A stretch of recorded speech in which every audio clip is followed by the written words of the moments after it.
This video shows how to buy shares of Columbus McKinnon Corporation and confirms the search phrase, how to buy shares of Columbus McKinnon Corporation. Columbus McKinnon makes material handling equipment like hoists and cranes. It trades on NASDAQ under the ticker CMCO.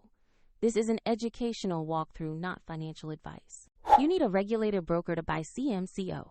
We use eToro as an example to demonstrate the steps. After registering on the platform, you must verify your account, typically by uploading an identity document, and add funds before placing an order. Use the platform search bar and type the ticker CMCO to find Columbus McKinnon Corporation. Confirm the listed result matches the company name and NASDAQ exchange before proceeding. On the stock page, you will see basic company details and a price chart for CMCO. Check the name, ticker, and exchange to confirm this is the correct asset to trade. To invest, click the Buy or Trade button, enter the amount you want to invest, and review the order details before confirming. If the market is closed, your order may be queued as a market or limit order, and if you lack sufficient funds, the platform will prompt you to add money before it finalizes the trade. Once executed, your CMCO position will appear in your portfolio where you can monitor it.